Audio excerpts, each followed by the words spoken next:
अजय ने ticket book कर लिया था। शाम को 4 बजे की ट्रेन थी। शाम को 4 बजने वाले थे। अजय स्टेशन पर खड़ा था।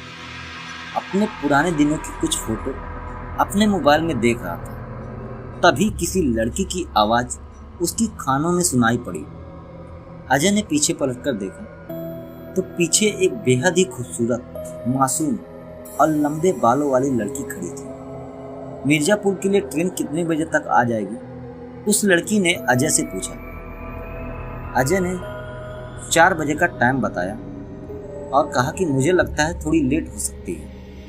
आप भी वहीं जा रहे हैं? उस लड़की ने पूछा। जी, मैं भी मिर्जापुर ही जा रहा हूँ, वहीं पर मेरा घर है। चलो अच्छा है। अपने इधर का कोई तो मिला? मुझे लग रहा था कि सिर्फ मैं ही मिर्जापुर की तरफ जा रही हूँ, उस लड़की ने कहा। अजय कुछ नहीं बोलता है, वो चुप रहा। तभी मिर्जापुर जाने वाली train Mirzapur red express station पर आकर रुकी। ट्रेन की हालत देखकर ऐसा लग रहा था जैसे बहुत पुराने समय से चल रही है, क्योंकि ट्रेन देखने में बहुत पुरानी लग रही थी।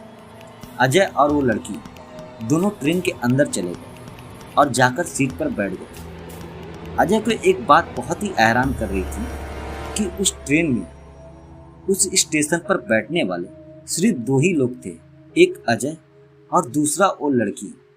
अजय गहरी सोच में पड़ा होता है और कुछ सोच रहा होता है कि आखिर ऐसा कैसे हो सकता है कि इतने बड़े स्टेशन पर सिर्फ 2 ही लोग मिर्जापुर के लिए हैं। बहुत सारे लोग मिर्जापुर और उसके आसपास के इलाकों में जाने वाले हैं, पर इस ट्रेन में हम 2 ही यात्री सिर्फ जा रहे हैं। क्या सोच रहे हो? उस लड़की ने अजय की सोच में दखल डालते हुए पूछा। कुछ नहीं, बस यूं ही, अजय ने बताना सही नहीं समझा। वैसे तुम्हारा नाम क्या है? अभी तक मैंने तुमसे तुम्हारा नाम तक नहीं पूछा, अजय ने उस लड़की से कहा। अंजलि, मेरा नाम अंजलि है, उस लड़की ने जवाब दिया।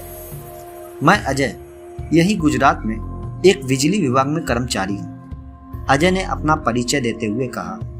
ओ अच्छा, तो अभी आप घर जा रहे हैं? उस लड़की ने पूछा। जी, अजय ने जवाब दिया। ट्रेन चल पड़ी थी और दोनों एक दूसरे के साथ बातचीत में मशगूल हो गए थे। शाम को 7 बज रहे थे। ट्रेन की रफ्तार धीरे धीरे कम हो रही थी, तो जाहिर सी बात है कि आगे कोई स्टेशन आने वाला है। ये सोचकर अजय ट्रेन की खिड़की से बाहर देखता है, पर उसको कोई भी स्टेशन नजर नहीं आता। उसको नजर आता है तो सिर्फ गहरा अंधेरा और अंधेरी की काली चादर। अजय अपना फोन निकालता है और ट्रेन की लाइव लोकेशन चेक करने लगता है, पर अचानक से उसके फोन का नेटवर्क पूरी तरह से चला जाता है। वो अब ट्रेन का लाइव लोकेशन तक नहीं चेक कर पाता। बड़ी अजीब जगह है, यहाँ तो नेटवर्क भी काम नहीं कर रहा है, अजय मन ही मन में बड़बड़ाता है। तभी ट्रेन पूरी तरह से रुक जाती है। अजय स्टेशन का पता करने के लिए ट्रेन से नीचे उतरता है, पर उसको अंधेरे के अलावा कुछ भी नजर नहीं आ रहा था। रोशनी का एक कतरा भी उसको दिखाई नहीं पड़ रहा। तभी अचानक से एक दिल दहला देने वाली घटना अजय की आंखों के सामने घटित होती है। वो देखता है कि एक आग का गोला उससे कुछ ही दूरी पर बहुत तेजी के साथ जलती है और बुझ जाती है।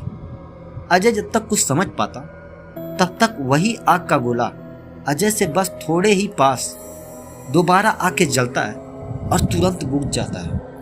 ये सब देखकर अजय के रोंगटे खड़े हो जाते हैं और वो भागकर ट्रेन के अंदर चढ़ जाता है। जब वो डरा सहमा हुआ अपनी सीट पर आता है तो देखता है कि अंजलि भी गायब है। ये देखकर अजय के दिल की धड़कन बहुत तेज हो जाती है और तभी उसे अचानक वो भयानक सपने की याद आती है जो उसने पिछली रात को देखा था। अब क्या होगा उसके साथ? क्या अंजलि वही साया तो नहीं जो उस दिन अजय के सपने में आई थी और उसे दिखी थी?